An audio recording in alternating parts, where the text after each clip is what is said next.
Aprovecho la oportunidad también para agradecer a la Fundación Nacional Batuta, Filarmónica Joven, Fundación Bolívar de Vivienda, porque este espacio es único, es de una maravillosa oportunidad para inspirarnos todos. Tengo yo la fortuna de conocer a nuestros tres panelistas, a nuestros tres invitados, y desde ya la ilusión de poder conversar más con ellos nos recuerda esa fantástica conexión que hay entre todos los que hacemos música.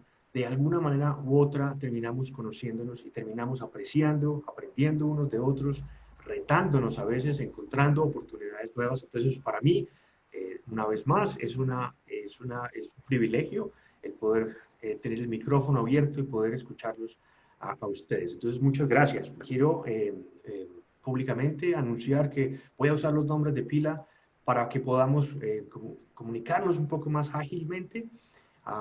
La limitación de tiempo que tenemos para poder desarrollar la charla, a pesar de la importancia del tema y de lo mucho que podemos hilvanar a partir de allí, pues nos ofrece una limitación y tenemos que hacerlo un poquito más ágil. Entonces, pensando en eso, me gustaría introducir, darles una pequeña introducción a cada uno de nuestros invitados. Empecemos con el maestro Eduardo Carrizosa, director colombiano, estudió en la Universidad Nacional de Colombia. A partir de allí me da la impresión de que ha enseñado en las universidades de Bogotá, en todas. El maestro ha dirigido todas las orquestas que ha tenido el país, ha estado a cargo de todas, especialmente él estuvo en ese triunvirato a cargo de la Sinfónica Nacional de Colombia. Entonces, para mí es una fuente inagotable de conocimientos, no solamente de la música en general, pero específicamente de la música colombiana, una de los énfasis que el maestro ha decidido orientar su carrera. Entonces, maestro, muy buenos días, bienvenido a nuestra conversación. Es un gusto siempre verlo y, por supuesto, escucharlo.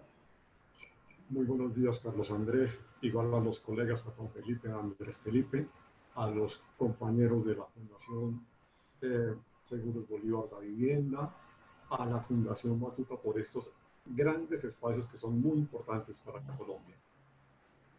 Muy bien, y continuando con las presentaciones antes de que nos den la oportunidad de hacer las preguntas, maestro Juan Felipe Molano, también director colombiano, se conecta hoy desde Seattle, en el estado de Washington, en Estados Unidos. Entonces empieza a hacer una conversación internacional.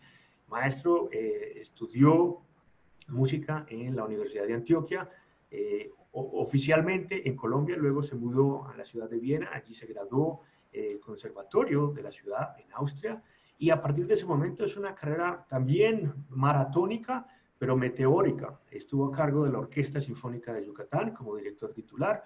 Voy a hacer un resumen, ustedes me perdonan, que hay mucho para contar, pero digamos que los puntos claves pasan por la Yola, la Orquesta Joven de Los Ángeles, pasan por ser director residente de la Orquesta de los Estados Unidos, la Orquesta Joven, y en este momento se encuentra a cargo de la Sinfónica Joven de Seattle, desde donde nos comparte, que está a cargo no de una orquesta, sino de varias.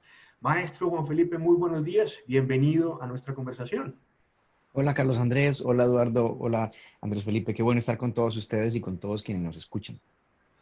Muy bien, y para terminar nuestra presentación, el maestro Andrés Felipe Jaime, que pueden ustedes estar familiarizados con él también, porque en este momento es el director titular asistente o el director musical asistente de la Filarmónica de Bogotá.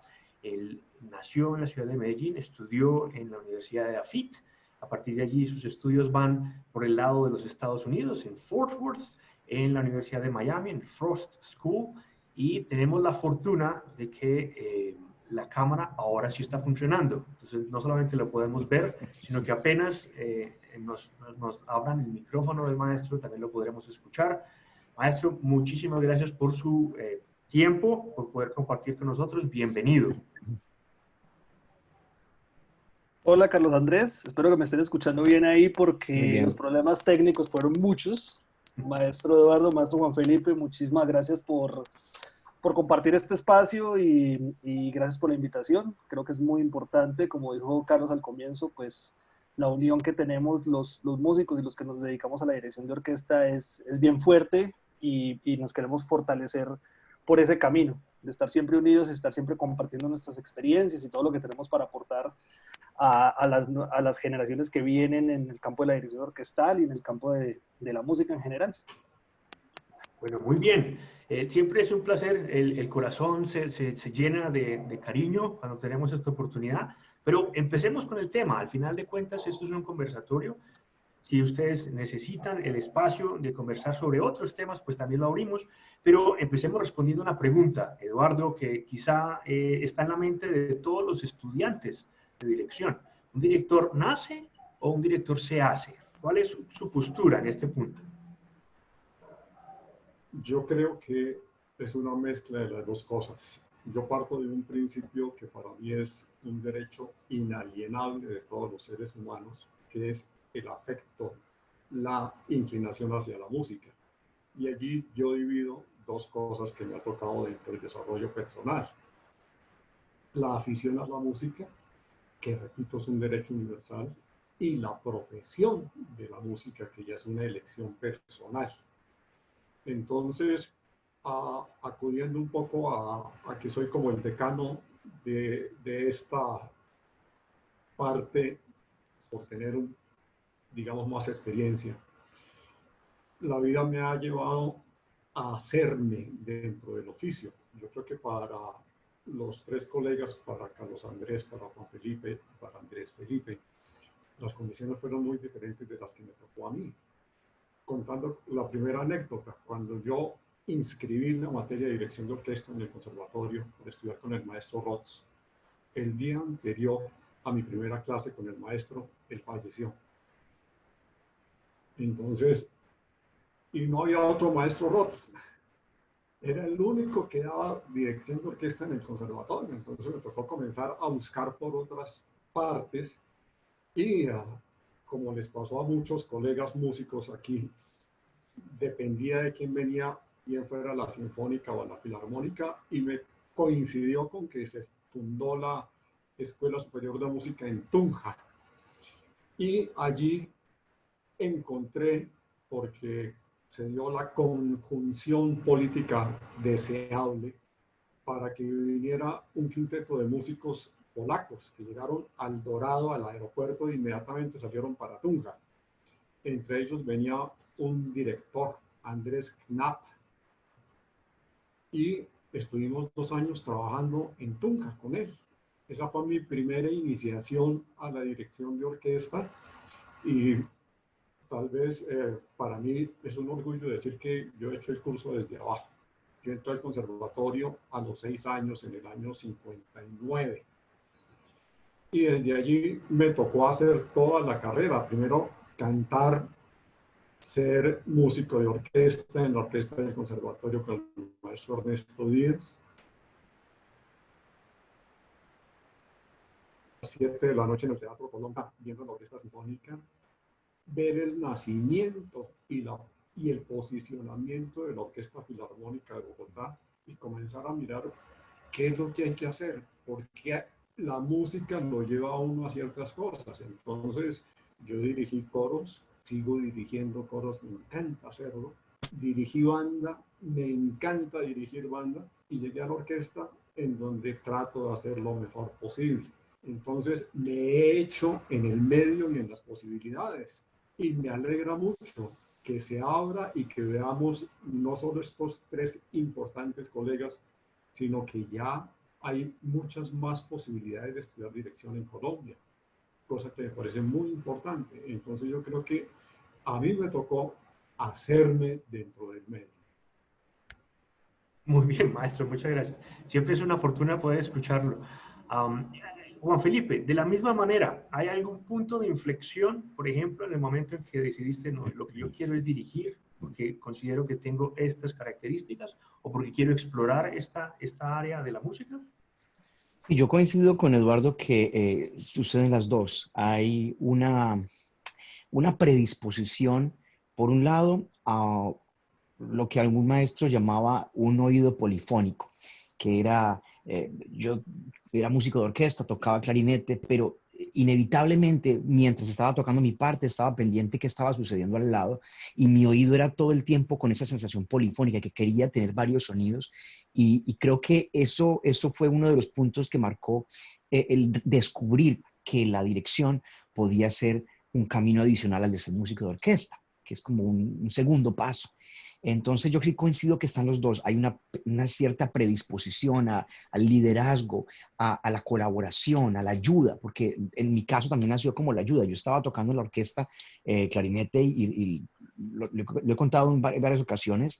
Un nuevo director tenía que ausentarse en muchos momentos y siempre le pedía al concertino Juan Rodrigo Velázquez, violinista de la Filarmónica de Medellín, que si él dirigía. Y Juan Rodrigo, pues es un gran amigo, pero quienes lo conocemos, no es así el extrovertido que se va a parar enfrente de la orquesta y va a empezar a dirigir. Y siempre me miraba con ojos, yo estaba atrás en los clarinetes, entonces yo llegaba, no, tranquilo. Entonces yo iba y dirigía la orquesta mientras volvía el director, y cuando volvía, yo estaba ayudando a mi amigo Juan Rodrigo porque yo lo veía que le habían encomendado una tarea que realmente en ese momento no se sentía tan cómodo. Y bueno, entonces hay una pequeña como predisposición que como decía mi gran maestro en la Universidad de Antioquia, Carlos, decía, hay un oído polifónico. Pero definitivamente lo que dice Eduardo es claro, hay que hacer una carrera como director de todos los... Uno puede especializarse, ahí sí la decisión es de cada uno. En el caso nuestro en Colombia, yo creo que es importante contextualizarlo a nuestro país. Debemos y sería ideal que queramos estar involucrados en todas las áreas de la dirección de diferentes ensambles. Tenemos un arraigo muy grande en las bandas de los municipios, donde yo toqué muchos años en un municipio, entonces tenía ese cariño, esa cercanía y obviamente la posibilidad de dirigir las bandas. En el caso de los coros, Colombia, algunas regiones lo tienen más, pero no tienen una cultura coral tan grande como la tiene países cercanos, como Venezuela, como Argentina. Sin embargo, la tenemos. Y creo que ahí la Fundación Nacional Batuta también ha hecho una labor increíble. La Filarmónica de Bogotá, muchas instituciones han impulsado mucho el trabajo de los coros. Entonces, y las orquestas, pues es un área que obviamente...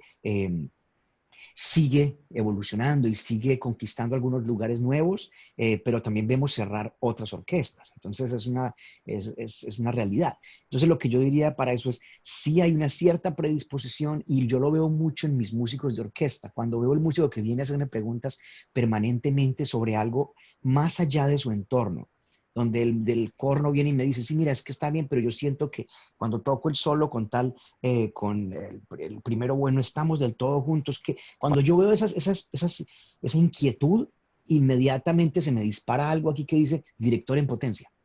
Y entonces inmediatamente empiezo a involucrarlo en mi trabajo, a pedirle cosas pequeñas, que me haga cosas pequeñas, y empiezo algo que todos vamos a coincidir probablemente como maestros que somos, a exigirle más. Y empieza uno como a exigirle porque sabe que está esa inquietud, y de ahí para allá ya es obviamente entender que todos somos colegas y que como directores hemos decidido formar una carrera que tiene muchas áreas diferentes, en la gestión cultural, en la composición, en la dirección de diferentes ensambles, como decía. Como director coral yo me enriquezco mucho cuando voy a la orquesta, como director de banda, cuando voy al coro, tengo una percepción diferente de los colores, y creo que eso nos enriquece mucho. Pero, pero volviendo a lo del país, creo que es importante identificar sí esa predisposición, pero explotar todas las posibilidades que tenemos en Colombia de dirigir diferentes ensambles. Desde el principio, desde lo joven. ¿Esa es tu opinión? Desde el comienzo, cuando, por ejemplo, arrancamos a dirigir, y creo que a todos nos sucedió, era porque siempre el director necesitaba algún asistente o alguien necesitaba algo. Yo estaba tocando en la orquesta joven, yo recuerdo, y inmediatamente los tres que hacíamos de asistentes de la maestra, de la gran maestra Cecilia Espinosa, éramos... Andrés Orozco, Federico Sepúlveda y yo. Andrés Orozco estaba en los violines, Federico estaba en las violas y yo estaba en los clarinetes, que era lo más común. Cecilia decía, bueno, Andrés va a hacer con los violines, Federico va a hacer con las violas chelos, Felipe va a hacer con los vientos. Y de ahí empieza esa inquietud por liderar, por colaborar por un buen final. Creo que eso es básicamente lo que hay que pensar. Aquí hay un cero búsqueda de vanidades, cero búsqueda de la gratificación rápida, porque mucho músico dirá, no, pero es que mira, como ese director, das pasos muy rápidos, aparentemente, tienen que ganar mucho, porque los directores tienen que ganar mucho dinero. Eso sí es como la premisa, que no es verdad en todos los casos. Y creo que no, es un trabajo como del día a día, de arreglar, de dirigir, de coordinar, de ser gestor. No es solamente pararse enfrente de un ensamble a mover las manos. Muy bien, muy bien. Bueno, André Felipe, creo que es el turno de preguntarte, desde tu experiencia, por ejemplo, ¿qué le aconsejarías a alguien que está empezando, que quiere germinar ese, digamos, sensación de que puede dirigir? ¿Cómo hacer para, desde tu experiencia, por supuesto, cómo hacer para darle forma a esa carrera que se imagina a alguien que está empezando? Bueno, Carlos, primero quería decir que estoy muy feliz de escuchar las historias de mis colegas. Realmente es maravilloso porque cada uno tiene un inicio diferente y un desarrollo distinto. Incluso si tú, Carlos, nos pudieras compartir un poco de lo tuyo, yo sé que estás como moderador, pero también sé que fue un camino bien particular y bien especial. Maestro Eduardo Carrizosa, qué maravilla escuchar esas historias. Tiene toda la historia encima y realmente es un placer escuchar todo eso que tiene para compartirnos, de verdad. Yo, ya para contestar tu pregunta, pues, y la pregunta inicial que era, ¿nace o se hace? Yo coincido con mis colegas que son las dos cosas, es decir, que hay una combinación, tiene que haber una inclinación, pero después de la inclinación, después de las ganas, después del disfrute, tiene que haber una formación. Y una formación académica, si se puede, una formación sobre todo en experiencia. Y creo que ese es el gran testimonio que nos da el maestro Carrizosa de formarse haciendo, de formarse con la experiencia, porque un director, en mi opinión, aprende a dirigir dirigiendo. Es decir, tiene que haber una formación, tiene que haber una guía, es importantísimo, pero la experiencia, el pararse enfrente de una orquesta, el liderar, es importantísimo. Entonces, la pregunta tuya de qué consejo le damos a los jóvenes, a los que tienen ahora la inclinación, a los que están buscando el camino, pues para mí, yo estudié cello en la Universidad de AFIT, me formé como chelista, ahí fuimos colegas, Carlos, y compañeros de estudio, y tuviste todo el camino que se recorrió en ese momento. Fui chelista de la Orquesta Sinfónica de AFIT, de la Orquesta Sinfónica Nacional de Colombia, cuando el maestro Carrizosa estaba al frente. Eh, Todo eso, digamos, me formó como músico de orquesta, me permitió entender la filosofía, la psicología, la dinámica de una orquesta desde adentro, observar directores, conocer repertorio, bueno, una cantidad de cosas que uno ve desde adentro. Y ahí fue cuando empecé yo a darme cuenta que yo estaba pensando más en los directores, en la dirección, en la obra en general, que en mi propio cello. Es decir, mi cello era parte de todo eso, pero había una inclinación y había una inclinación que busqué encauzar, que busqué conseguir cómo realmente explotarle, cómo realmente formarme.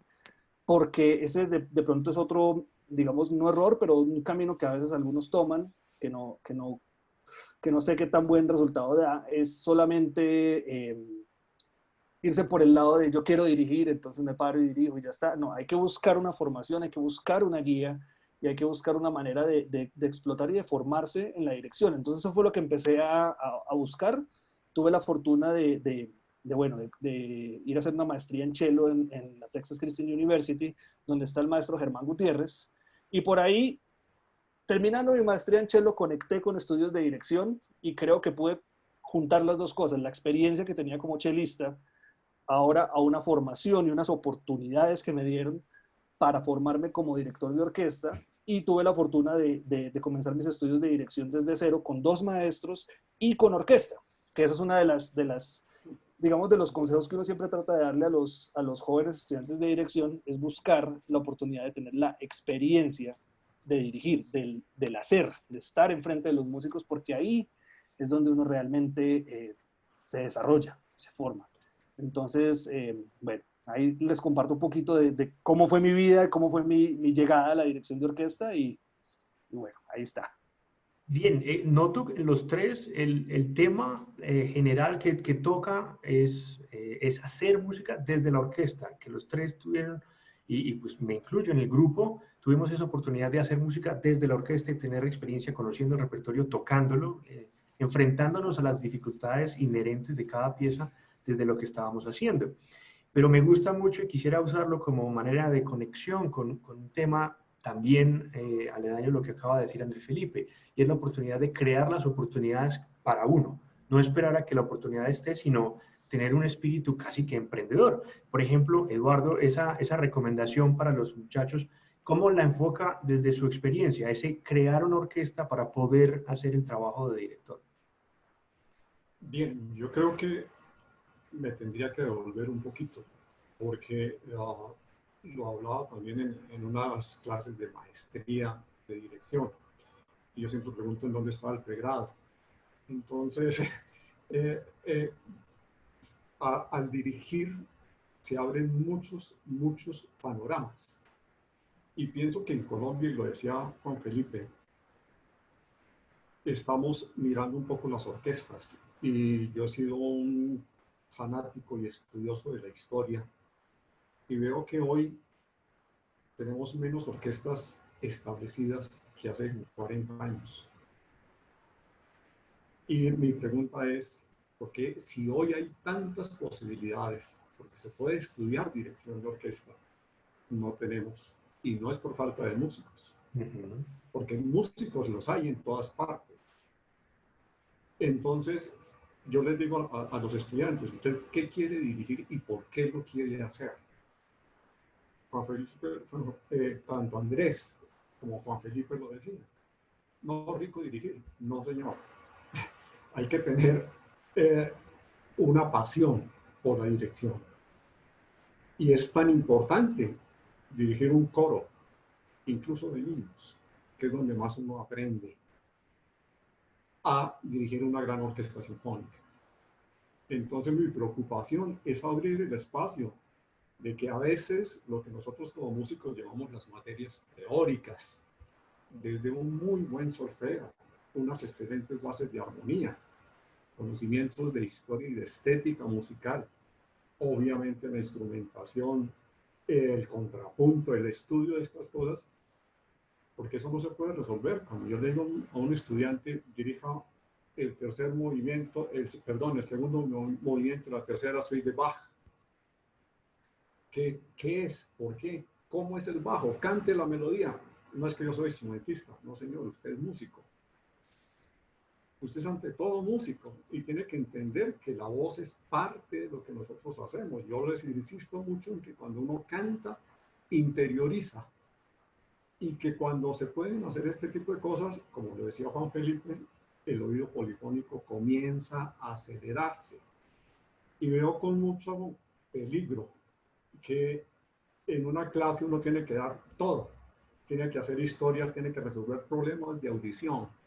Usted me puede decir cómo van los acordes acá, un momentico, porque es que entonces las teorías no son la costura, las teorías hacen parte integral de la formación del director, cuando uno puede tener una visión de la partitura, pero no solo la visión musical, la visión histórica, la visión estética y cuál es la validez de eso hoy en el 2020.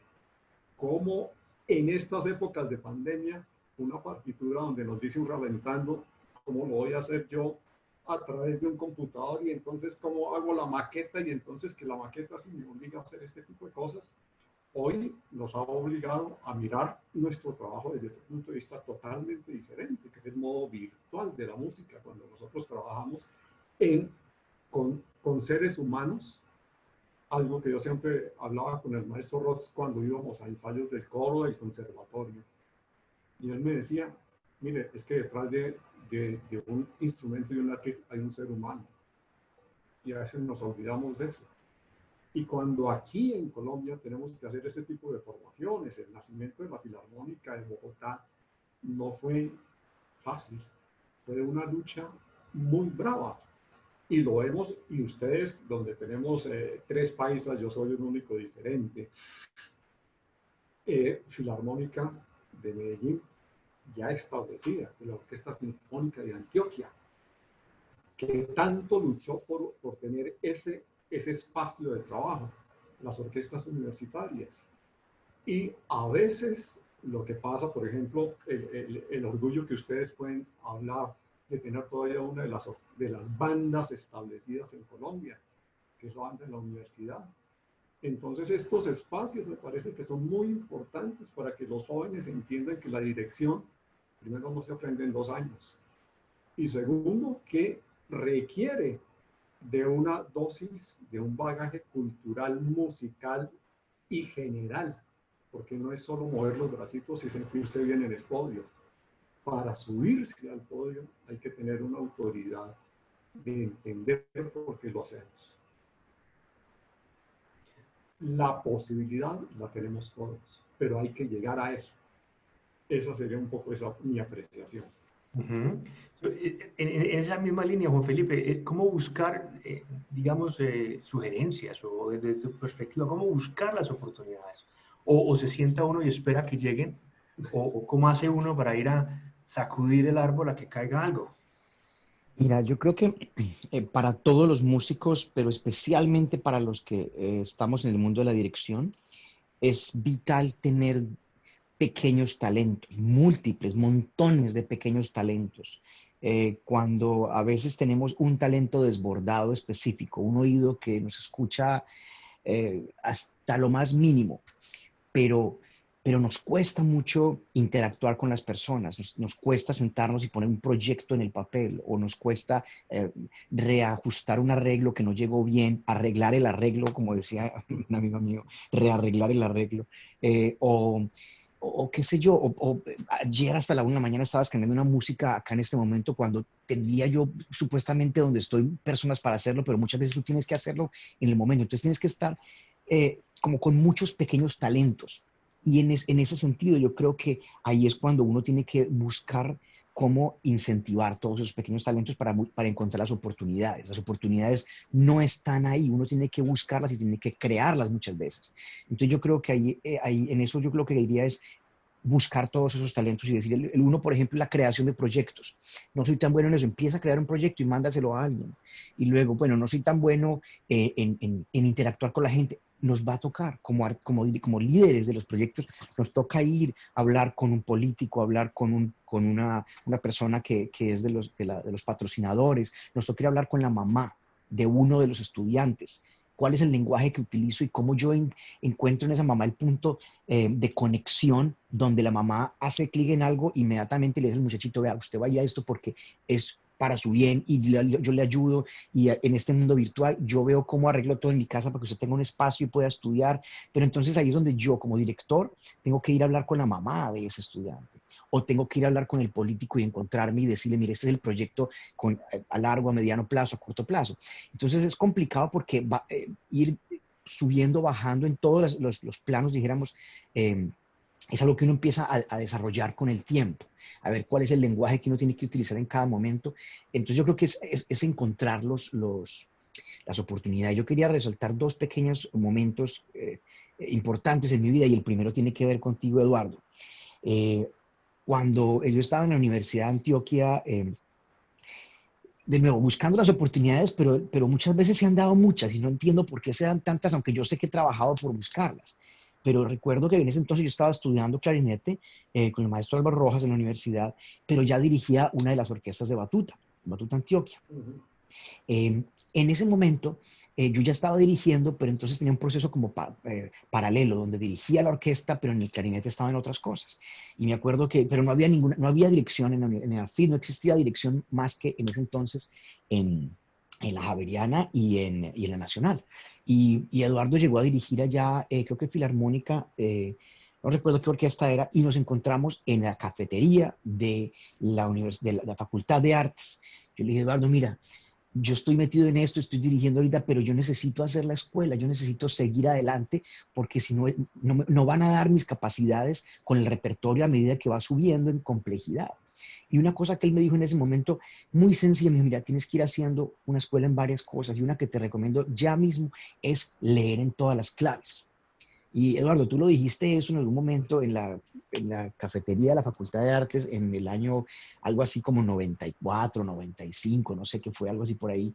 Eh, Y hasta el día de hoy lo recuerdo, porque eso disparó en mí una inquietud por empezar a leer en todas las claves en ese entonces, en el 94. ¿Qué pasó? Me volví obsesivo, entonces empezaba a leer todas las claves con obsesión, porque el maestro Eduardo me dijo que había que hacerlo, y entonces encontré, cuando empezaba a dirigir el coro, que ya podía hacerlo todo mucho más ágilmente, porque mi ojo se estaba acostumbrando a esas nuevas claves. Entonces, muchas veces momentos específicos donde yo fui a tomar al maestro Eduardo del saco y decirle, mire, qué pena, con mucho respeto. Eso sí, ahí yo quiero decir que es importante el respeto siempre, porque yo he tenido de todos, cuando alumnos llegan donde mí y entonces me dan la palmadota en la espalda, y entonces, ¿qué? Y entonces como que no es tampoco irrespeto de que yo me sienta en un momento diferente, no, pero es como de saber cómo abordar la gente. Yo llegué a donde Eduardo, mira, esto es lo que yo, él me dio un solo consejo, y con ese consejo aquí estoy.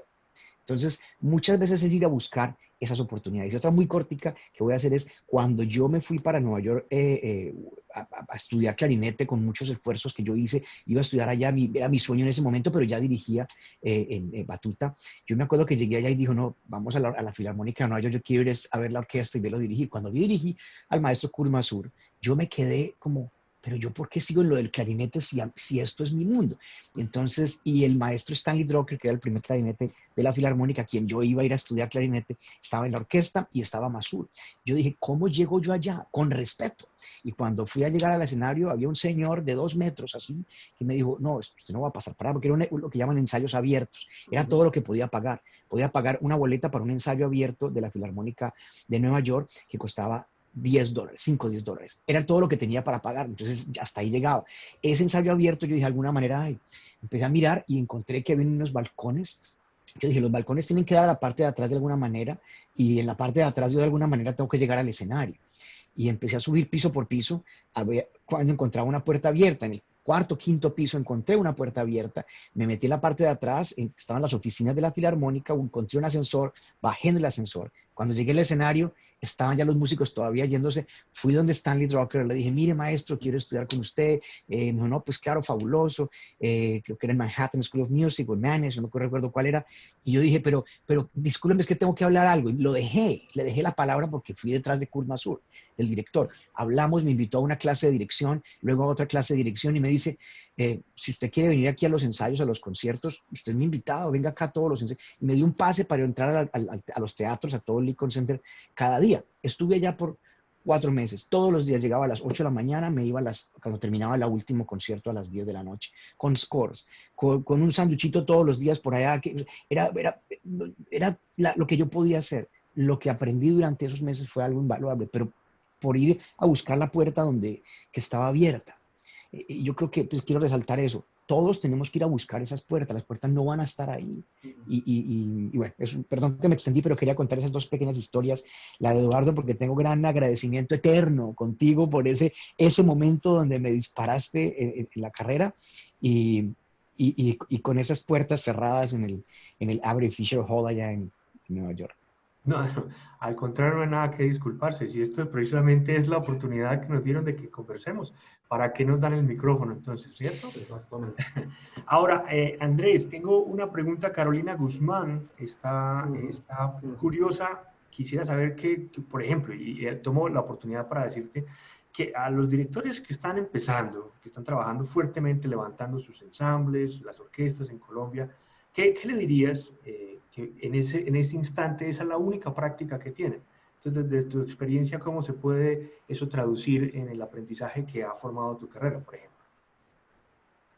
Bueno, yo creo que toda práctica es muy, pero muy valiosa. De hecho, el hecho de que estén levantando las orquestas, es decir, que tienen una orquesta y que están trabajando en un proyecto que quieren levantar y sacar adelante, ya eso es una ventaja muy grande, porque conozco muchos estudiantes de dirección que se forman exclusivamente con pianos. Si tienes una orquesta y si ya estás trabajando con una orquesta, cualquier tipo de ensamble que tengas, creo que ya es una ganancia gigante, es una ganancia muy grande. Yo recuerdo cuando comencé a estudiar dirección, pues que tuve la fortuna de hacerlo con orquesta, pero de todas maneras era algo un poco pues, controlado, moderado. Entonces tienes asignada esta obertura, y esta obertura la vas a trabajar durante el semestre. Y yo empecé a pensar y a decir, bueno, yo necesito, si quiero de verdad avanzar con esto, yo necesito empezar a afrontar más repertorio, estar más tiempo enfrente de las orquestas y de los músicos, de cualquier tipo de ensamble que tenga. Y ahí surgió la iniciativa de crear una orquesta, de crear un proyecto que se llamaba la Sinfonieta de Fort Worth. Sinfonieta de Fort Worth. Hicimos una inicial reunión de amigos para tocar y poco a poco fue creciendo y teníamos ensayos y conciertos, programas cada mes. Entonces ya como estudiante cada mes estar preparando un programa y estar en el día a día al frente de un ensamble, pues eso le da a uno experiencia, le da a uno conocimiento de repertorio y le da a uno una cantidad de herramientas que estoy seguro que, perdón el nombre de la persona, Carolina Guzmán, estoy seguro que Carolina, que está al frente de un ensamble que está tratando de sacar adelante, que está levantando la orquesta, dice ella, estoy seguro que tiene que hacer de todo. Y que lo último que hace es dirigir. Estoy absolutamente seguro, porque hay que conseguir los lugares, hay que sacar las partes, hay que los músicos, los arcos, todo. Y yo recuerdo que esa fue la experiencia grande que tuve cuando hicimos ese proyecto de Sinfonieta Fort Worth, porque éramos poniendo arcos hasta bien entrada de la madrugada, éramos sacando las partes, éramos organizando las sillas, pagando por el sitio para poder ensayar, comprando el cafecito y las donas para los músicos que venían a ensayar tempranito. Todo eso, todo, absolutamente todo, es parte de la formación, porque dirigir es una carrera muy, pero muy compleja, que tiene muchas facetas y tiene muchas cosas. Y yo a veces veo que algunos estudiantes de dirección creen que dirigir es aprenderse la consagración de la primavera de memoria, tocarla en el piano perfecta, reducirla sin problema, tener la técnica perfecta para hacerlo. Eso es solo una parte muy pequeñita de dirigir, porque en el momento en que te paras delante de una orquesta, así te sepas la consagración de la primavera de memoria y te puedas cantar voz por voz, es liderar un grupo de músicos. Y liderar un grupo de músicos de acuerdo a la orquesta en que estés. En este momento que yo tengo la fortuna de estar al frente de la Orquesta Filarmónica de Bogotá, muchos de los músicos que están ahí llevan 35 años en la orquesta. Yo tengo 37 años. Entonces, muchos tienen la edad de mi papá o más. Entonces, es una manera estás tratando con personas, estás tratando con diferentes personalidades, y todo eso hace parte de la labor de un director de orquesta. Y eso que tiene Carolina de estar levantando una orquesta en Colombia, creo que es una oportunidad que tienes que valorar bastante. Ahora, ¿cómo lo puedes cómo llevar más allá? Estar pendiente de las convocatorias que hay de talleres de dirección, de los simposios, de este tipo de actividades que hay, los testimonios que están dando mis colegas de aprovechar todas las oportunidades que llegan. Cuando llega un director, ir a ver los ensayos de los directores, hablar con los directores. Lo que uno aprende viendo ensayos no tiene precio. Y creo que en eso coincidimos todos, escuchándole las Totalmente. historias. Yo hacía exactamente lo mismo. De hecho, uno de mis profesores, Miguel Jarbedoya, que era el director titular de la Fort Worth Symphony, él me dijo: yo solamente te voy a dar clases si tú te comprometes a venir a todos mis ensayos y conciertos, porque tú vas a aprender de verme en el quehacer, de verme haciendo las cosas en el momento. Y yo le dije: pues maestro, de hecho yo le iba a preguntar si usted me dejaba entrar a sus ensayos y a sus conciertos. Entonces, similar a lo que hizo Juan Felipe, me dieron un pase para entrar a todo, para estar en todo, así que ahí estuve día tras día viendo a mi maestro con su orquesta. Y de paso, con las conexiones que él tenía, tuve la oportunidad de ir, por ejemplo, fui como 2 o 3 veces fui a la Orquesta de Filadelfia, a ver a Simon Rattle, que venía a dirigir la Orquesta de Filadelfia seguido, con un pase especial que me permitía incluso metérmele al camerino a don Simon Rattle. Y lo que uno aprende viendo a esos grandes maestros dirigir y trabajar con las orquestas profesionales es increíble. Realmente no tiene precio. Entonces es buscarse ese tipo de oportunidades para aprender también y para crecer, aprovechar todo lo que el medio ofrece para hacerlo. Por ejemplo, los estudiantes de dirección que están aquí en Bogotá tienen la fortuna de tener, como mínimo son 2 orquestas grandes que tienen programación constante. Bueno, cuando volvamos a la normalidad, la Filarmónica de Bogotá tiene una temporada de muchísimos conciertos, son muchísimos, es semana tras semana, y muchas veces semana tras semana un director diferente del que se puede aprender, un director diferente del que se puede, muchas veces al que se le puede acercar, y muchas veces la Filarmónica tiene clases maestras y actividades extras alrededor de ese director que traen de invitado, ese tipo de espacios hay que aprovecharlos y los directores de orquesta que estén aquí en Bogotá tienen que aprovecharlos porque realmente son muy, pero muy valiosos. Esa es una de las mejores formas de aprender y de crecer. Bien, Andrés, pues, siempre es un placer escucharlos y están todos en sincronía y eso me complace. Eh, Ahora llevamos ya cómo se forma un director, pero la segunda parte de nuestra conversación es una vez que ya tenemos una posibilidad de tener un impacto en la institución en la que estamos dirigiendo. Ya vimos que hacer que la institución crezca genera las habilidades necesarias que necesitamos luego para ser exitosos en nuestro trabajo. Pero, Eduardo, la pregunta directa que tengo para su merced es cómo se relaciona profesionalmente un director con la institución, cómo se le imprime una cierta identidad desde lo artístico a esa institución. Es una pregunta compleja, porque yo creo que los espacios, por ejemplo, en Estados Unidos, no se pelean. En Colombia sí se pelean. Uh-huh.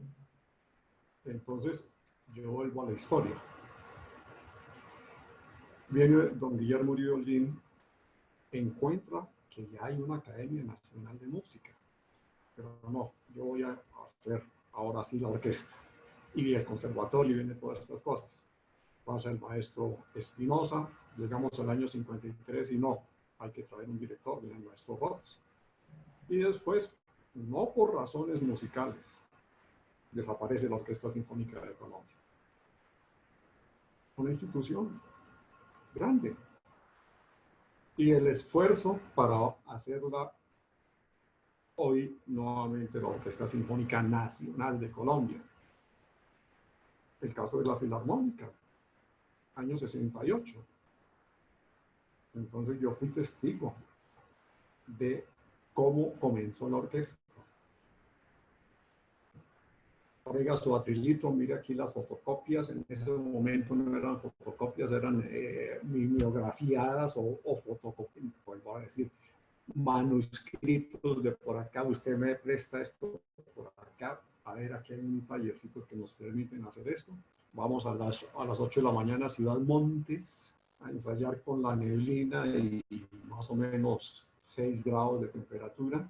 Entonces, los espacios son espacios muy sensibles porque viene la otra parte que todos hemos comentado. Si fuera solamente la música sería muy fácil, pero cuando tenemos que convencer a autoridades a ojalá melómanos, para que inviertan 3 pesos en esto. Y ahí está la fragilidad nuevamente del espacio, porque la música no es un concierto. El concierto es el resultado de un trabajo. Pero si después de ese concierto nos vemos dentro de 3 meses o 4 meses, si bien nos va, porque es que, ¿cómo hacemos? Entonces, de ahí que la discusión está en el caso de nuestro país. En el Ministerio de Cultura, por ejemplo, las entidades departamentales, las entidades municipales tienen que ver con los espacios culturales y fundamentalmente con el de la música, que es el más frágil.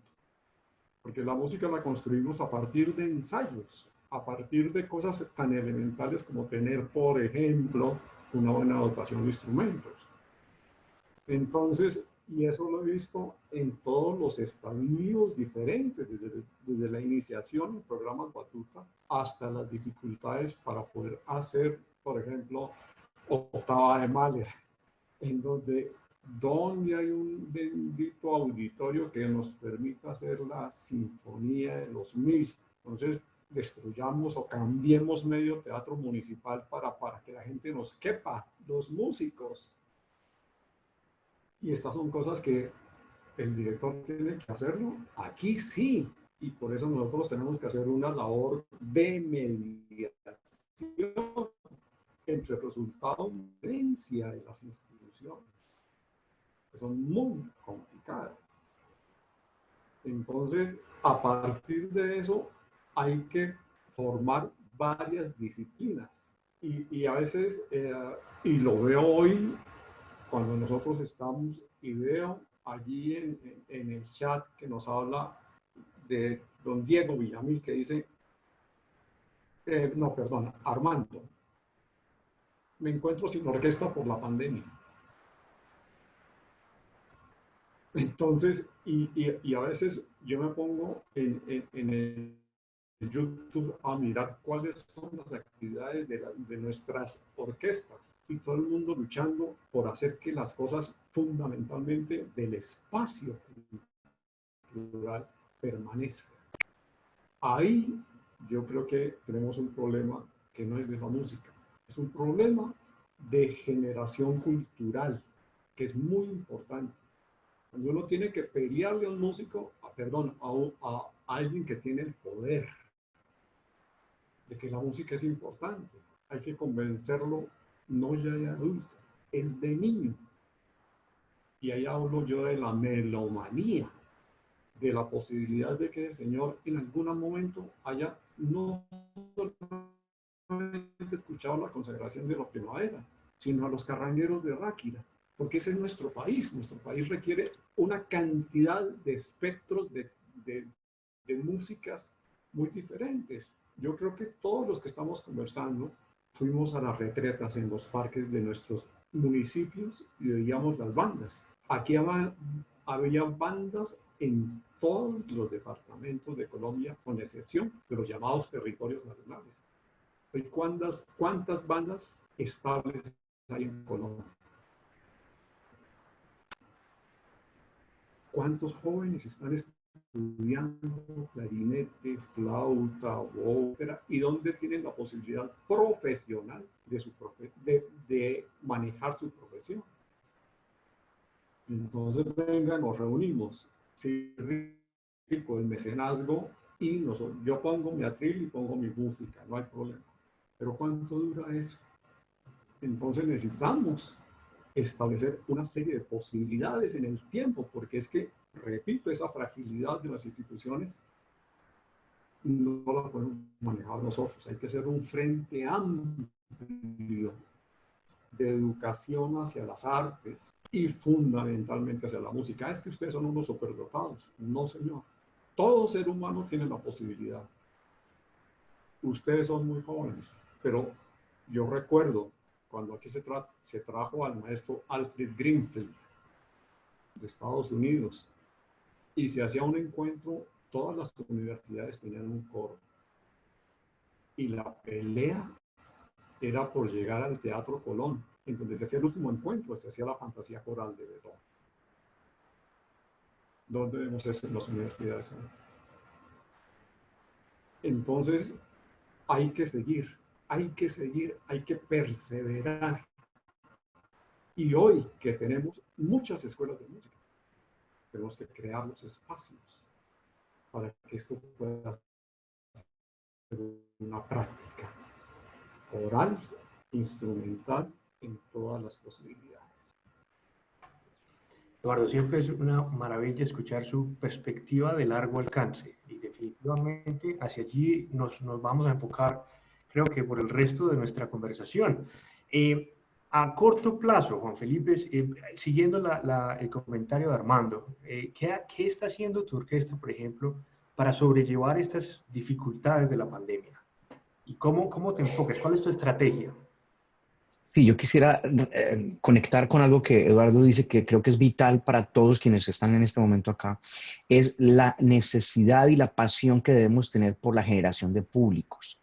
La estrategia que está diciendo Eduardo es muy clara y como sabemos la estrategia viene realmente desde el campo militar, de cómo tú generas un plan para poder ganar la batalla y consecuentemente en algún momento ganar la guerra, que pues es un tema que todos queremos evitar porque no sale nada de la guerra, pero en cuestión de estrategia, creo que lo importante es si queremos tener a estos patrocinadores convencidos, no los de ahorita, los de 10 años, los de 15 años, en 15 años, si queremos tener un público que vaya a asistir a todos esos conciertos y queremos un marco para todo eso, tenemos que crear los públicos. Y por eso es tan importante que sigamos haciendo música para que esos públicos se sigan generando. Y esos que están ahí no sabemos dónde van a acabar. Van a ser el cirujano que algún día te tiene que abrir y cuando le estás viendo, ay, tú tocabas en la orquesta, fui tan exigente contigo que póngame la anestesia, que yo estoy seguro que usted va a hacer la mejor labor porque así como le exigía yo tocar la Sinfonía de Beethoven, así lo va a hacer en el riñón mío. Entonces, yo creo que es clave que esa generación de públicos sea una convicción. Si estamos convencidos que la generación de públicos es algo prioritario en nuestras carreras, les aseguro que en el futuro tendremos un mejor futuro para todos. El maestro Abreu me decía alguna vez que estaba yo en su casa en una conversación muy bonita y yo le decía, maestro, lo que pasa es que usted aquí lo ha tenido mucho más fácil porque es que aquí en ese entonces todavía estaba Chávez y yo le decía, mira, es que aquí todo se le da, o sea, los recursos. Y él me dijo una cosa, me dice, Juan Felipe, usted no sabe cuántas veces me ha tocado a mí volver a llevar, no solamente a él, a todos los que están debajo de él, a convencerlos que esto sí vale la pena.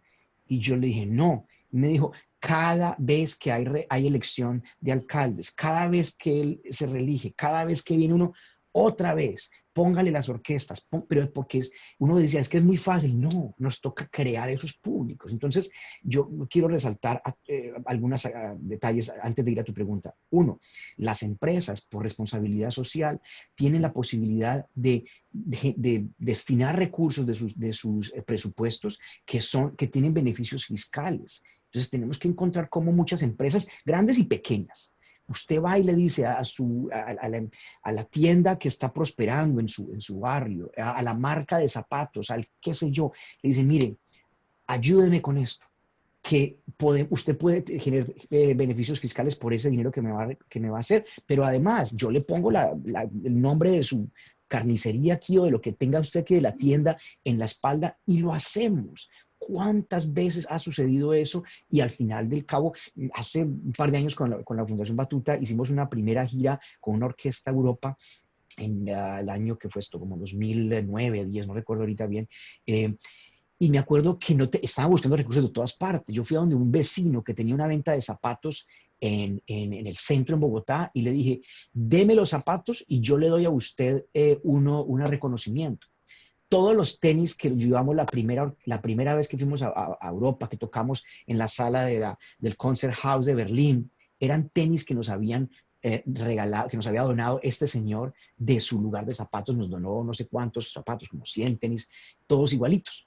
¿Y él qué hizo? Él metió todo eso como una donación y tuvo unos beneficios fiscales. Entonces yo tuve lo que yo quería, que era poder proveer unos zapatos para la orquesta que llevábamos allá. Él tuvo un beneficio. Y esto en todas las áreas. Las entidades estatales, locales, tienen que ejecutar recursos. Tenemos que llegar con propuestas. Ellos no van a ir a nosotros porque muchos otros están llegando a generar propuestas. No lleguemos solos, es mi propuesta, es mi recomendación para todos. No llegue usted a nombre propio. Vea, es que yo como a mí me sale también esto y toco también el pícolo y además dirijo esto, ¿le gustaría patrocinar mi ensamble? No, vengo con alguien que es el director de los coros de este municipio. Vengo con el director del ensamble de la estudiantina que tenemos acá o de la rondalla. Todos vamos a hacer una mesa muy pesada y vamos a presentar ese proyecto porque vamos a hacer conciertos en los cuales cada 2 meses hacemos todos conjuntos, hacemos todo el ensamble de cuerdas, de cuerdas tradicionales, de cuerdas punzadas con la orquesta de cuerdas frotadas y además el coro. Vamos a cantar 2 canciones. No tienen que ser todo usted, pero si usted llega a una mesa con otras entidades, con otras razones sociales, con otra cantidad de gente detrás de usted, le aseguro que las probabilidades que le digan que sí a su proyecto son muy altas. Entonces, mi recomendación aquí es nunca esperar las oportunidades. Me encanta ver a Carolina Guzmán allá, quien recuerdo con mucho cariño de la Universidad Nacional, fue mi alumna hace mucho tiempo. A Diego Villamil también le mando un saludo que me escribía por ahí. Ellos han estado buscando las oportunidades y iban y me tocaban allá y Carolina me escribía y me decía, mira, ¿qué más hago con esto? Y esta necesidad de seguir buscando creo que es importante. Y para tu pregunta, perdón que me quise hablar de eso porque me parece importante resaltar, no van a llegar las oportunidades, tenemos que ir a buscarlas y no lleguen solos. Cuando hicimos la orquesta juvenil del Valle hace un par de años, me acuerdo que Batuta dijimos, bueno, nosotros queremos, nos gustaría mucho ese proyecto, pero no lo vamos a hacer nosotros. Vamos a sentarnos en la mesa con todas las otras, con DC Paz, con todos los otros proyectos, Fundar Boledas, con todos los de Cali. Y nos sentamos en la misma mesa y cuando veíamos esa mesa era pesada. A esa mesa nadie nos iba a decir que no. Y con esa mesa fuimos y en todas las instancias nos dijeron, bueno, ¿qué necesita? En el ministerio, en la alcaldía, en la gobernación del Valle, en Europa cuando llevamos la orquesta, pero no era porque éramos muchos en la misma mesa. Filarmónica Joven tiene una fortaleza muy grande en tener siempre desde el principio, desde que empezamos, me acuerdo, era YOA, Orquesta de las Américas, Fundación Nacional Batuta, Fundación Bolívar de Vivienda. Entonces eran pesos tan pesados que ¿quién le dice que no? Pero esto lo podemos hacer cada uno en nuestro entorno. Y yo lo he visto, la banda de La Ceja en Antioquia, la banda de Samaniego, tantas entidades que yo dirías, pero es que está lejísimo, sino al lado no hay cosas muy grandes, pero ellos han creado ese espacio haciéndolo muy pesado. Y cuando van a lugares no llegan solos, llegan con otros, entonces ven la colaboración es muy importante. Mundo virtual, para tu pregunta, perdón, Carlos Andrés, muchas cosas. Yo no he parado, o sea, ha sido mi época más pesada durante los últimos meses, pero me ha tocado reinventarme todo el tiempo. En este momento arrancamos este sábado un programa de orquestas virtuales. Normalmente tiene unos 750 aplicantes, de los cuales se escogen más o menos 550 al año para el programa de orquestas. Tiene también un conservatorio, tiene otras cosas, pero para las orquestas. Y dijimos, bueno, ¿quién se va a apuntar para una orquesta virtual? De 500 algo, en este momento íbamos en 340, se cierran las inscripciones esta noche para 500, estoy seguro que vamos a llegar casi a 400 orquestas virtuales. Yo sabía cómo iban a hacer eso, no tenía ni idea. Me la inventé, me lo saqué de un bolsillo hace 2 semanas en medio de otro montón de cosas y en este momento todos están inscritos, está y alcancé a seducir gente también lo mismo. Yo llegué donde Edison, el primer contrabajista de la Filarmónica de Berlín, y le dije, Edison, estoy inventándome este programa de orquesta, ¿será que me das una masterclass? Listo, yo le doy una masterclass. Cuando yo llegué a las familias, a los músicos, le dije, vea, es que van a tener una clase maestra con este músico, entonces empezaron a subir las matrículas. Entonces, lo mismo que yo digo, tratar de reinventarse, pero buscar como el apoyo en otros para uno no llegar solo. Entonces, se pueden hacer muchas cosas en la virtualidad. No es ideal, es pesado. Yo le estoy hablando a una pared en este momento, pero me hago todo el cuento. Una palabra que se usa mucho en Antioquia, que es el soye, que algunos lo conocen, que es como disfrutárselo. Yo me estoy disfrutando aquí, yo veo esta pared y me imagino al maestro Eduardo aquí al lado, a Andrés Felipe, a Carolina por allá saludando. Yo creo que es creerse el cuento. Y creerse y meterse de corazón completo, ¿no? No solamente tener la imaginación, sino tener la Claro, decisión. meterse, claro, es trasnochar, presentar los proyectos. Aquí va una cosa, nosotros no tuvimos redes sociales. Cuando nosotros empezamos no teníamos, queríamos crear una banda de un municipio, una orquesta, un coro, no había redes sociales, ahora están y son gratis. Ustedes pueden utilizar las redes sociales para empezar a mover esto. Yo no soy muy bueno en esto, pero he visto cómo mucha gente empieza a crear sus proyectos o a subirles solamente por eso, porque empieza a conectar con alguien que está interesado en el otro lado del mundo. Entonces hay que creérselo, pero como tú dices, trabajarle fuerte. Perfecto, no, maravilloso. Decía mi abuelo, el milagro lo hace el santo. La cara del santo es la que hace el milagro. Entonces, presentarse, hacer el esfuerzo, hacer las cuestiones, pues siempre van a tener mucho impacto el estar ahí. Pero me gusta mucho esa idea que estás proponiendo de sentar más gente a la propuesta. Entonces, esta ya es una pregunta para Andrés Felipe. Viendo todas las dificultades, o no dificultades, oportunidades que aparecen a partir de esta pandemia, ¿qué tipo de, no solamente habilidades, sino de relaciones crees que es importante empezar a fortalecer? ¿A quiénes deberíamos ir a empezar a convencer de nuestros proyectos y qué cosas deberíamos estar aprendiendo a hacer mientras tenemos la posibilidad o no de tener una orquesta? Bueno, yo creo que eso va muy conectado con todo lo que hemos estado hablando y para mí el foco de todo es por qué hacemos lo que hacemos, por qué hacemos música. Yo, por ejemplo, he visto, digamos, en las grandes capitales, donde se tocan repertorios uno tras otro, que vamos a hacer las sinfonías de Schumann, vamos a hacer las sinfonías de Brahms, y siempre tienen la sala llena. Son países y son ciudades donde el nivel de cultura da para eso, donde las personas van y siempre están llenando la sala de la orquesta y siempre están pendientes de la orquesta. Nosotros en nuestra realidad tenemos que buscar nuestro público, tenemos que crear nuestro público y va conectado con todo lo que estaban diciendo de formación musical desde jóvenes y formación de público. Yo a veces me pregunto cuando pues, hay momentos en que veo las orquestas aquí en Colombia que vamos a hacer, qué sé yo, vamos a hacer la segunda de Schumann. Ok, ¿por qué vamos a hacer la segunda de Schumann? ¿Para qué vamos a hacer la segunda de Schumann? ¿Cuál es la idea de hacer la segunda de Schumann? No es hacer repertorio por hacer y esperar a que la gente venga a nuestros teatros o que alguien apoye y sostenga la orquesta porque la orquesta va a tocar la segunda de Schumann. ¿Eso en qué le aporta, digamos, a la sociedad? Hay que conectar lo que hacemos realmente con el medio, el lugar donde estamos y qué le vamos a aportar. Solamente vamos a lograr que nuestras salas se llenen cuando hagamos un repertorio de este tipo, que se llenen constantemente, si nuestro público tiene sed de ese repertorio, si conoce ese repertorio y si ha pasado por todo eso. Eso se logra, pues, con formación musical desde chiquitos, donde los jóvenes y los niños tienen una sensibilidad y un hambre de cultura y un hambre de música que es muy importante, pero ya hay unos que están ya más grandecitos que de pronto no tuvieron eso, pero que podemos igual venderles nuestra cultura y traerlos hacia nosotros y decirles, es que escuchen esto, es que miren esto, es que descubren este mundo maravilloso de la música, pero no como un lujo y no como algo lejos a lo que solamente pueden acceder unos pocos, sino que tenemos que llegarles. Eso fue una labor muy, muy bonita que yo logré hacer en los 3 años que estuve al frente de la Sinfónica de Antioquia, porque nuestro objetivo principal era formar jóvenes, pero era formar público. Y nosotros tuvimos, por ejemplo, una vez una invitación a unas ferias un poquito más tiradas hacia la rumba y hacia el alcohol en Itagüí, recuerdo. Y nos pusieron una tarima con un inflable así gigante de aguardiente antioqueño, que me parecía a mí terrible poner a una orquesta de muchachos a tocar ahí con un aguardiente antioqueño gigante. Pero llevamos un programa, llevamos la tercera de Schubert y llevamos otra cosa, ya no recuerdo qué otra cosa llevamos, a Finlandia de Sibelius. La manera en que lo queríamos presentar, la manera en que involucramos al público, le cambiamos el estatus, no el estatus, pero le cambiamos el enfoque al momento, donde teníamos un aguardiente antioqueño detrás y después venía una rumba gigante, no sé con qué grupo, donde era una especie de tablado.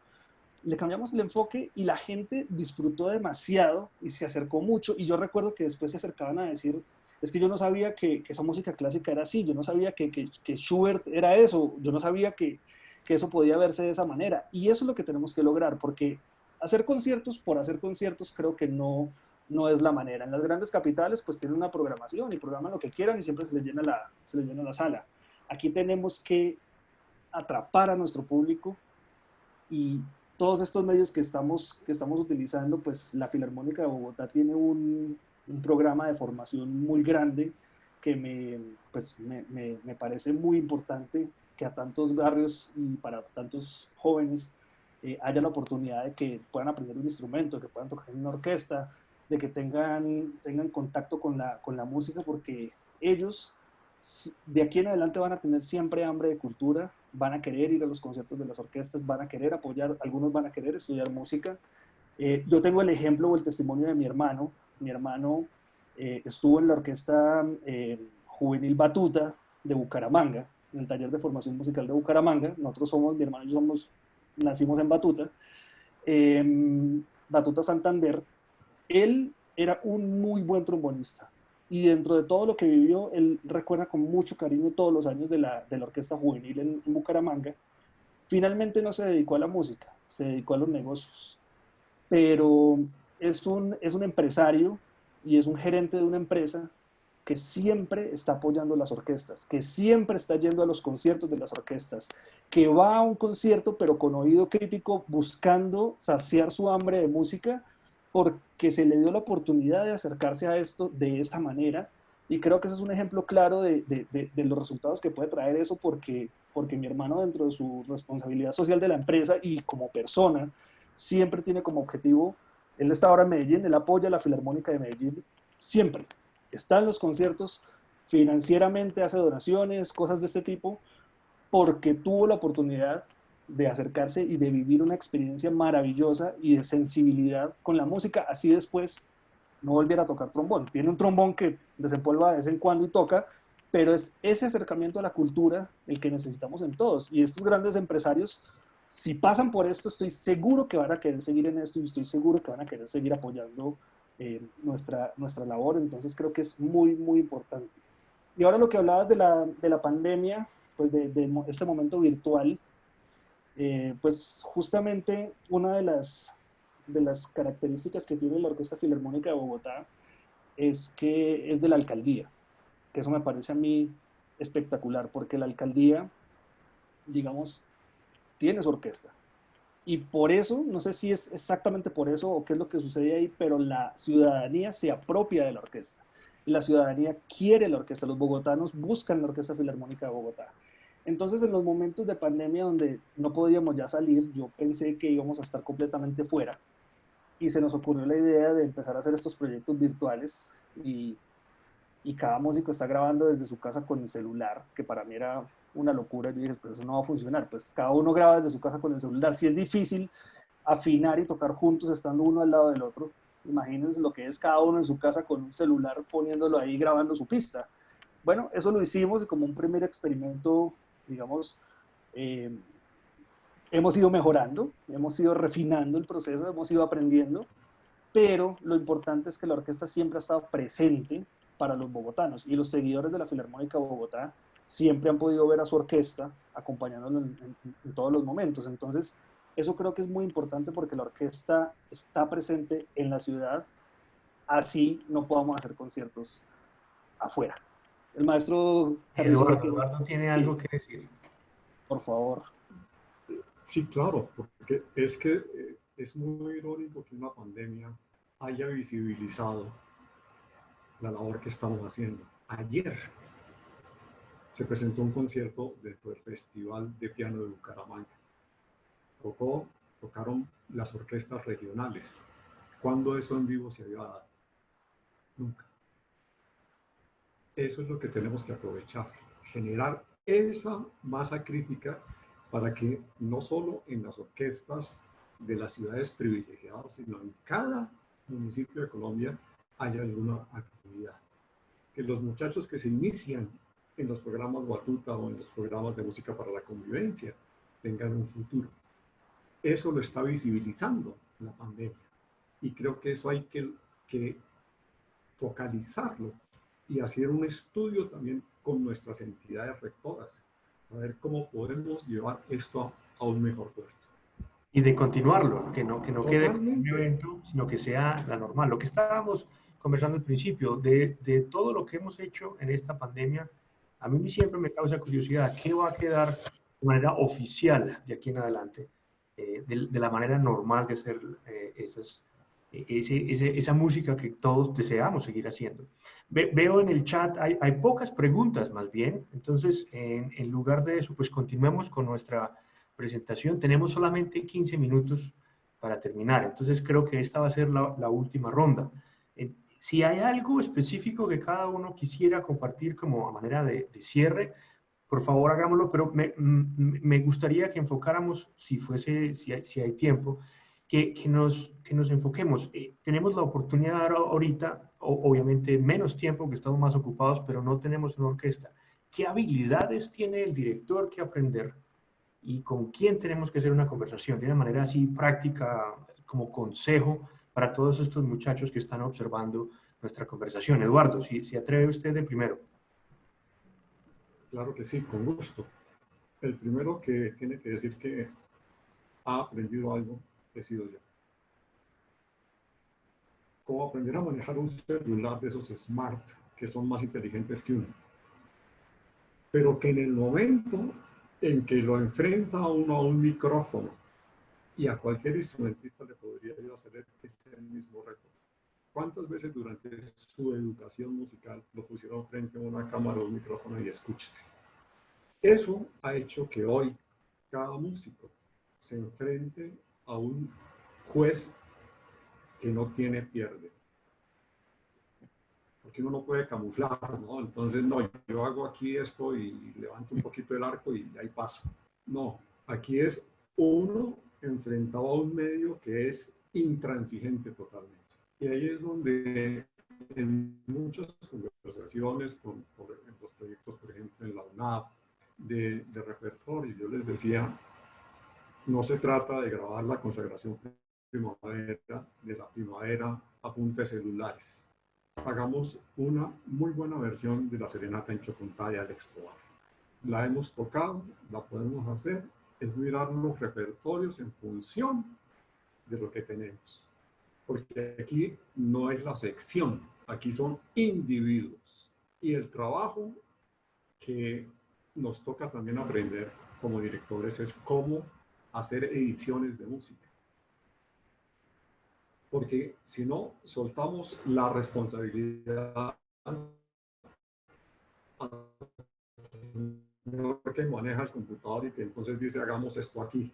Y entonces los planos sonoros se comienzan a molestar, los estándares de grabación son diferentes, etcétera, etcétera. Entonces yo sí creo que todos, y yo soy el primero en la fila, hemos tenido que aprender a virtualizar un conocimiento práctico en el que no teníamos ninguna referencia.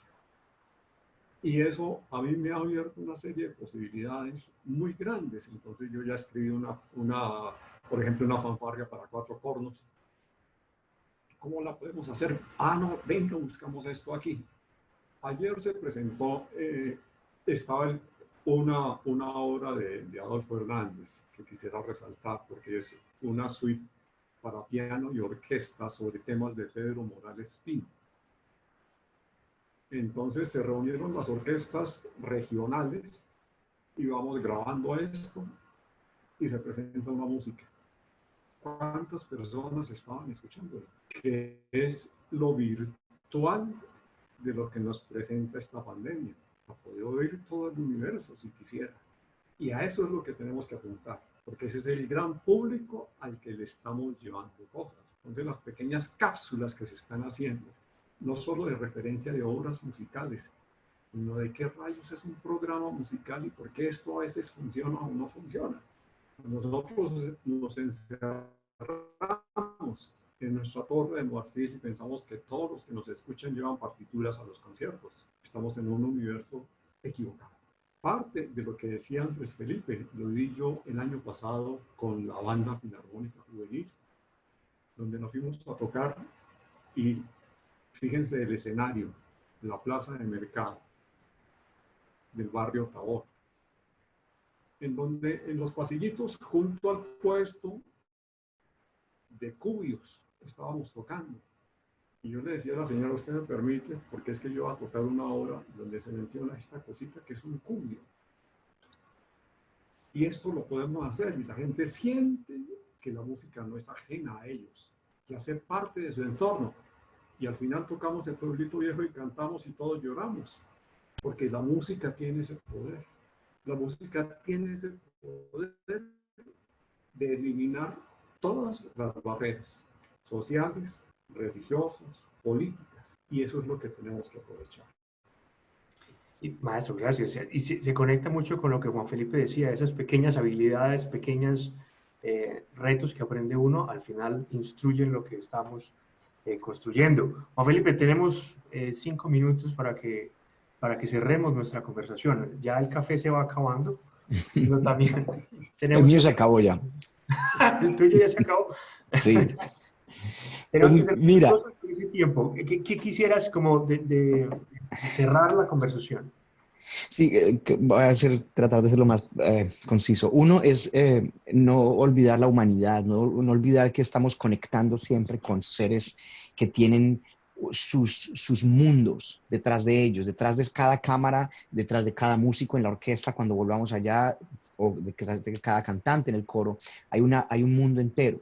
Entonces, que siempre seamos muy conscientes de esa humanidad y nos conectemos primero por ahí que por el lado musical.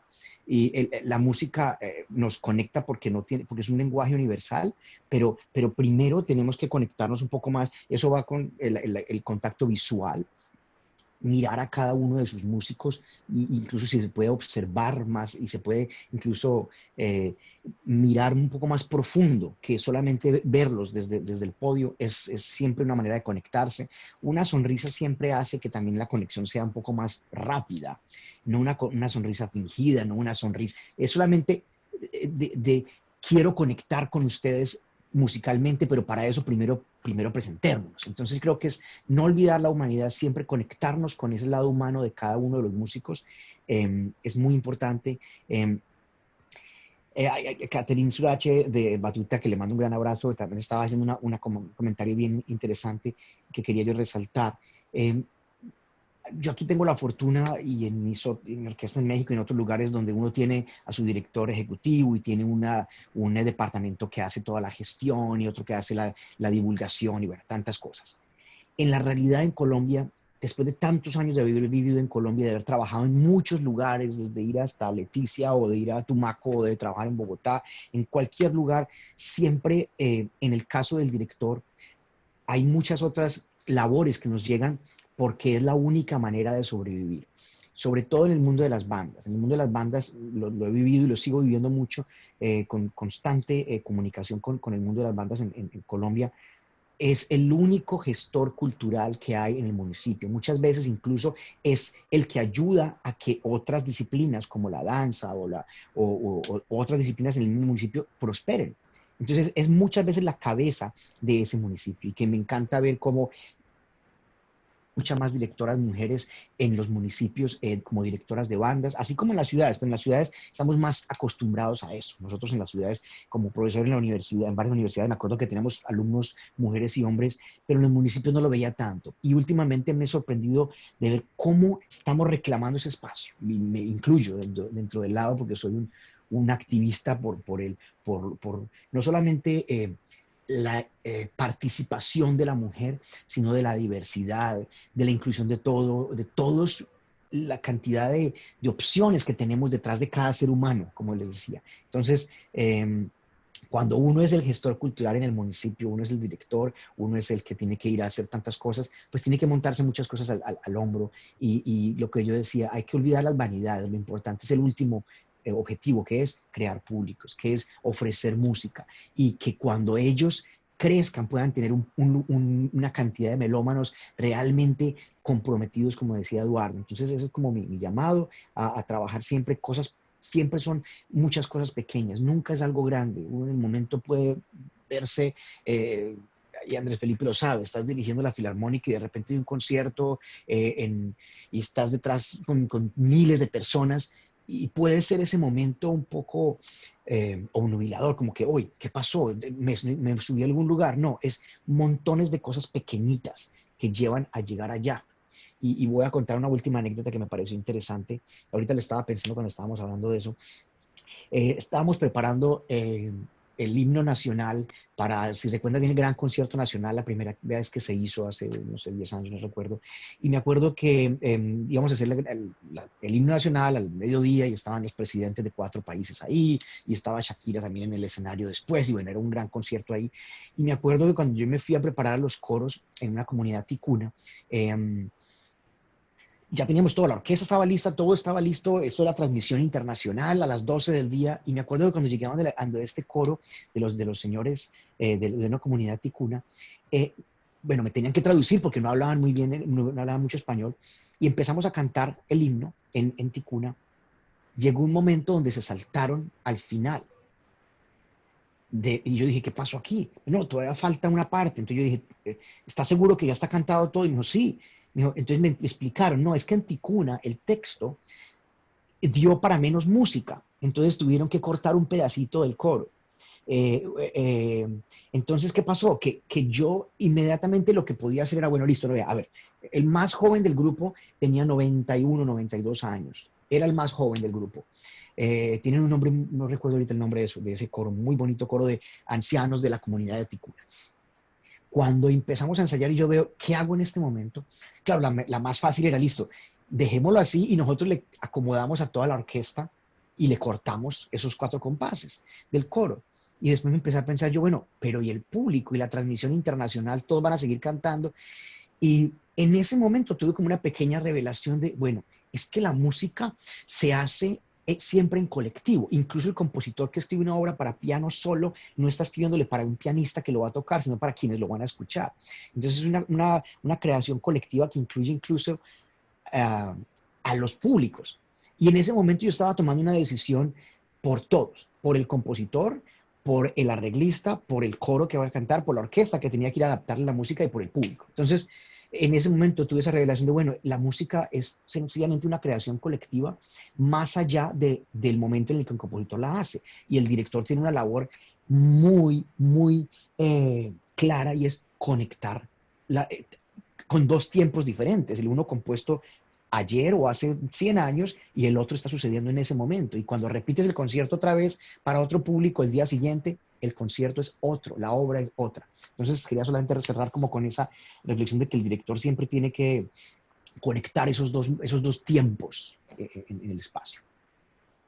Muy bien, muy bien. Muchas gracias, Juan Felipe. Andrés, tenemos espacio. Quisiera simplemente la perspectiva. Matthews Rodríguez tiene una inquietud. La inquietud evidentemente daría para una charla entera, pero pensando a nivel profesional, el futuro laboral, ya hemos conversado el buscar oportunidades mientras estamos en el país, de hacer cada vez que podamos, de incluso de crear orquestas, así estemos en un país ajeno o de invitados. Pero ¿cómo ves la competencia y esas oportunidades laborales a nivel internacional para directores colombianos que están empezando? Bueno, es compleja la pregunta y creo que sí nos daría para discutirlo un buen rato acá, pero yo considero que si Matthews está preocupado, digamos, por su futuro laboral o por el quehacer más adelante, más allá de la formación, yo creo que es un camino que se va labrando poco a poco. Y en cada momento y en cada paso, 2 cosas. Primero hay que disfrutarlo al 100% y segundo hay que buscar dejar de uno en ese lugar al 100%. Si seguimos apoyando nuestros programas de formación, seguimos creando orquestas juveniles, orquestas infantiles, esas orquestas, esos ensambles van a necesitar directores formados, van a necesitar directores buenos.